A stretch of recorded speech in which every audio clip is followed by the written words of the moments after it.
What would you do if the world judged you before you even spoke? What if your skin color, your clothes, or your silence spoke louder than your words? This is the story of Malik Jordan, a man with a past no one saw coming, a present defying expectations and a future no one could stop. Malik didn't expect stares anymore. He was used to them, a constant hum beneath the surface of his life, like the low thrum of a well-tuned engine. But it still stung. A dull ache that never quite faded, a reminder of the invisible walls society erected around him the moment he entered a room. It was just a Tuesday. The kind of Tuesday where the air hung thick with the promise of either rain or oppressive heat. Late spring in the city. All he wanted to do was open a business account. A simple transaction for most. But for Malik, every seemingly simple step outside the protective shell of his garage felt like navigating a minefield of preconceived notions. He parked his unassuming, well-maintained older model car a block away, a conscious choice. No need to draw extra attention. He walked the rest of the way, the familiar weight of his backpack, containing meticulously organized paperwork, resting against his shoulders. He wore a dark, comfortable hoodie. It wasn't a statement. Just practical where he'd grown accustomed to during years of late nights in his garage lab. His beard was thick, a natural part of his face he rarely thought about until he saw the way some people looked at it. His confidence wasn't loud or flashy. It was quiet, rooted deep in the concrete of his accomplishments, invisible to the casual eye. The moment he walked into the bank branch, the air did change. It wasn't a dramatic Hollywood shift, but a subtle, almost imperceptible stiffening. The casual chatter died down a notch. Heads didn't whip around, not overtly, but eyes tracked his movement towards the line. The teller, a woman with bright, perhaps overly enthusiastic blue eyes, tightened her already practiced smile, a thin, brittle line appearing at the corners. Her fingers hovered over her keyboard, a slight tension in her shoulders. The branch manager, a man named Mr. Henderson whose office door usually stood open like an invitation to approach, stepped out. He didn't address Malik directly, didn't offer assistance. He simply moved to stand near the entrance to the employee area, affecting a casual posture, arms loosely crossed, scanning the lobby, but his gaze returned to Malik with unnerving regularity. Malik noticed, because he always noticed, every micro-expression, every shift in posture, every hushed tone. It was a survival skill honed over a lifetime. But he didn't say a word about it. Not a sigh, not a frustrated glance, nothing. He reached the teller window when the previous customer finished, offering a small, polite nod. He didn't raise his voice, didn't rush. He just handed over the pristine folder containing the official business formation documents, the EIN letter, the articles of incorporation, all the tedious, necessary proof. "Hi," Malik said, his voice low but clear, a calm current against the quiet tension in the room. "I'd like to open a business account for Jordan Innovations." The teller took the folder, her fingers brushing his briefly. He felt her subtle recoil. She avoided his eyes, her gaze fixed on the documents. Her eyebrows, perfectly sculpted, twitched slightly as she scanned the legal names, the business type, Ecotech Solutions. Jordan Innovations, she repeated, the name sounding foreign or unexpected on her tongue. She looked up at him then, a flicker of something unreadable in her blue eyes, quickly masked by that tight smile. "You own this business?" Malik nodded, a simple, steady motion. Collected. Years of being questioned, doubted, or dismissed had built an unshakable inner stillness. "Yes, ma'am." 100%. She smiled again, wider this time, but it didn't reach her eyes. It was a performance, a practiced customer service facade that felt paper-thin. "Oi, Mr. Jordan. I'll just need to take these and run a few things. It might take a few minutes." "Take your time," Malik replied, stepping aside and finding a seat in the waiting area. He pulled out a small notebook and pen, reviewing some technical sketches, projecting an air of quiet occupation. But his senses remained sharp, aware of the glances, the hushed conversation the teller had with the manager's continued surveillance. 20 minutes stretched into an eternity measured in uncomfortable silence and the rustling of bank brochures. Malik wasn't always the man who wore silence like armor, whose stillness commanded a different kind of attention. At 17 he had been loud, hopeful, maybe a little naive. He had been arrested for stealing. Not because he was a thief, the irony of it still a bitter taste sometimes. But because he refused to lie for someone else. It was a loyalty test gone wrong in a neighborhood where lines were constantly blurred and choosing the right side often meant betraying your own truth. He knew who did it, knew he could point a finger and walk away clean. But the code of silence on the streets he grew up on was rigid, unforgiving. He chose silence then too, but it wasn't armor. It was a cage. He refused to name names, refused to fabricate a story that would implicate someone else to save his own skin. His silence was interpreted as defiance, as guilt. The system, often colorblind to nuance and deaf to the unspoken complexities of life in neglected zip codes, saw a young black man with limited resources and a history that was easy to manipulate. He was convicted. Served 6 months in juvie. 6 months that felt like a lifetime sentence, not just to confinement, but to a label he didn't earn, criminal. That conviction, that stain on his record, didn't just take his freedom for half a year. It cost him a full scholarship, a golden ticket out of the neighborhood that had felt within his grasp.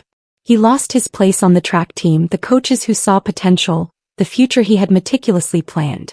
The following year, life delivered another devastating blow. He lost his mother. A sudden illness, swift and cruel. She had worked 2 jobs her whole life to keep him and his younger brother afloat, pouring every ounce of her energy into giving them a chance she never had. Losing her, after losing his future, felt like the world was determined to beat him down, to prove that the statistics were inescapable. He stood by her grave, the raw earth a mirror to the gaping hole in his chest. His brother, younger and still reeling, stood beside him. In that moment of profound grief and devastating clarity, Malik made a vow. It wasn't spoken aloud in a shout, but whispered into the wind, a fierce, quiet promise that resonated in his bones. I won't die a statistic. That vow became his fuel. There was no time for self-pity, only relentless forward motion. He worked 3 jobs, blurring the days and nights into a cycle of exhaustion and determination. Day shift. A mechanic at a greasy garage, the smell of oil and sweat clinging to him. He learned engines, learned how things worked from the inside out, how small, precise adjustments could make a huge difference. Evening. A busboy at a diner, clearing tables, listening to the clatter of plates and the endless conversations of strangers. He saved every dollar, ate leftovers when he could. Late night, he built. He coded. He researched. His small, cramped garage behind the worn-down duplex he rented became his sanctuary, his laboratory. While others slept or partied or just tried to survive, Malik was hunched over salvaged computer parts, teaching himself to code from outdated textbooks and free online resources accessed via slow public library Wi-Fi. He tinkered with electronics, experimented with solar panels bought off eBay, read every book he could find on renewable energy, sustainable design, business formation, patent law. He taught himself CAD design, learned to program microcontrollers, built prototypes that sputtered and failed more often than they worked. Malik didn't have investors knocking on his door. He didn't have a network of industry contacts. He had grit. He had the memory of his mother's tired smile, the sting of injustice, the weight of his vow. 4 years of grinding, of sleepless nights fueled by cheap coffee and sheer will, and Jordan Innovations was born. Not with a bang, but with a quiet hum of efficiency in that same garage. It started small. An optimized solar charging station for electric bikes. A smart home energy monitor built from off-the-shelf components, but coded for maximum efficiency in older homes. Word of mouth traveled slowly at first, then faster. People saw the results. Lower energy bills, reliable power in areas where the grid was shaky, innovative solutions to everyday problems. An eco-tech company built from the ground up, fueled by necessity and ingenuity. His client list grew, stretching from local businesses in his city to unexpected contracts in Los Angeles and pilot programs even reaching Lagos, Nigeria, where reliable power was a critical need. He didn't post on Instagram about his latest project with flashy photos. He didn't flash cars he couldn't afford or rent mansions for photo ops. He built in silence, letting the work speak for itself. The technology, the solutions, the impact. That was his statement. Back in the bank lobby, the manager, Mr. Henderson, returned. He wasn't just holding the folder now. He held a different expression. His initial casual surveillance had been replaced by something else. A forced, almost bewildered smile. Mr. Jordan, apologies for the wait. he said, approaching Malik directly this time. The shift in his demeanor was palpable. The subtle tension was gone, replaced by an awkward attempt at cordiality. Everything seems to be in order. Quite impressive documentation for, Jordan Innovations. The hesitation before the company name was slight, but Malik caught it. He saw it in the manager's eyes. The internal recalibration happening behind the polite mask. The unvoiced apology for the initial suspicion, for the assumption. They expected a stereotype, perhaps a small-time operation underfunded, maybe even involved in something questionable given the initial reaction to him. They expected a thug maybe. They got a tech CEO with a global reach operating out of a garage. Malik felt the familiar sting, quickly followed by a surge of quiet power. He simply nodded again, accepting the offered pen. Thank you. He signed the final form, the signature of Malik Jordan, connecting the past with the present, the boy who was judged to the man who was building. He gathered his copies, the folder feeling lighter now, the weight of expectation momentarily lifted, replaced by the weight of his own reality. As he stood to leave, the manager extended a hand, a gesture of respect that felt belated but genuine in its current iteration. Malik shook it firmly. So, Mr. Henderson began, still trying to bridge the gap between his expectation and the reality standing before him. What exactly do you do again, Mr. Jordan? I mean ecotech. That's fascinating. What sort of innovations? Malik looked him directly in the eye. He could have detailed the complex algorithms, the proprietary energy storage solutions, the international contracts. But he chose a different answer. One that spoke to the core of his journey, a quiet challenge wrapped in truth. I build the future, Malik said, his voice calm, holding the manager's gaze. A beat of silence hung between them. Then he added softly, deliberately, I just hope your mindset isn't stuck in the past. And he walked out of the bank, leaving behind the lingering scent of polished floors and the faint echo of shifted perceptions. They didn't expect me to be smart, Malik thought as he walked down the street, the city sounds returning to his awareness. Didn't expect me to be calm under scrutiny. Didn't expect me to be successful, let alone financially stable enough to open a substantial business account. Didn't expect the hoodie and the beard to belong to the owner of an eco-tech company with international clients. And that's the beauty of it. The quiet subversion of it all. Every room I walk into, every bank, every boardroom, every community center. I don't just walk in as Malik Jordan. I carry generations. My grandfather who couldn't vote for most of his life, whose dreams were stifled by systemic oppression. My mother who worked 2 jobs until her body gave out, pouring her hope into her sons. My brother who didn't make it out of the streets the way I did, whose potential was lost. The boy who went to juvie for choosing silence over a lie. The man who built an empire from a garage. I don't just walk in with a hoodie. I walk in with a legacy. A legacy of struggle, resilience, and defiance. A legacy that demands not just a seat at the table, but the power to build a whole new table. Malik didn't make his company public for years, resisting the pressure to chase quarterly profits over long-term impact and mission. He made it powerful in a different way. He remembered the doors that had been closed to him because of a past he couldn't change, a past that defined him in the eyes of institutions. So he opened doors for others. He actively sought out and hired formerly incarcerated men and women, seeing not their records, but their potential for redemption and contribution, their unique understanding of systems and survival. He gave scholarships to Black teens in tech programs, investing in the minds that society too often overlooked.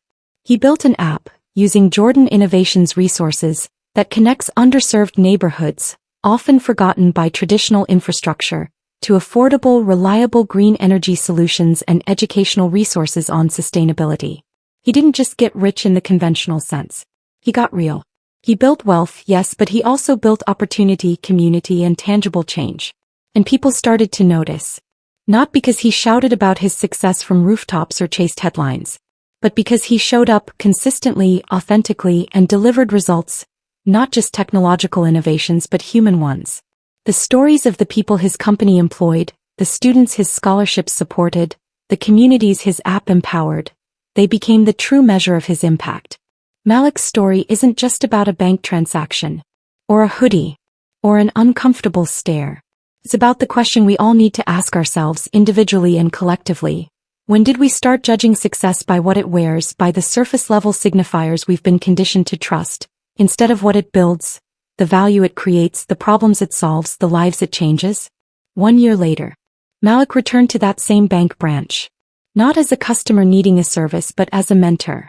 He was meeting a young man from the scholarship program, a brilliant aspiring coder from a similar background to his own, helping him navigate the first steps of starting his own small tech venture. He saw the same teller briefly, her smile more practiced now, perhaps dulled by routine. He saw Mr. Henderson, who offered a nod of recognition that held a different kind of respect than the forced cordiality of their last meeting. The air didn't tense this time. Malik Jordan was no longer an unknown quantity. As the two of them walked out of the bank together, the younger man, full of nervous energy and bright ideas, talking excitedly about his plans, Malik placed a hand on his shoulder.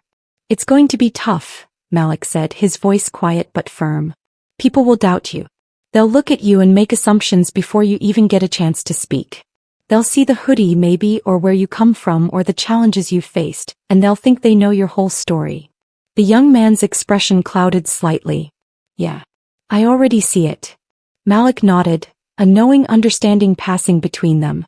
"Don't let how they see you define how you see yourself," he whispered, the advice a distillation of his own hard-won wisdom. "Their vision is limited.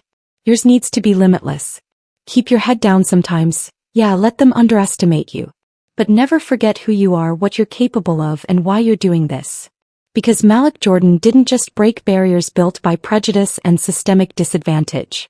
He became one himself, a barrier against limiting beliefs, a testament to the power of resilience, a living example that potential is everywhere, often hidden in plain sight, waiting for the grit and vision to build it into reality. If you felt this story, share it. Someone out there needs to hear it. Needs to know that the judgment of others doesn't have to be the final word. Needs to know that silence, when chosen deliberately, can be a source of strength. And remember, the world won't always give you a seat at the table they've built. But you can build your own. A bigger table. A stronger table. A table that makes space for everyone society tries to leave out. And invite others in. Like, comment, subscribe, and never stop building.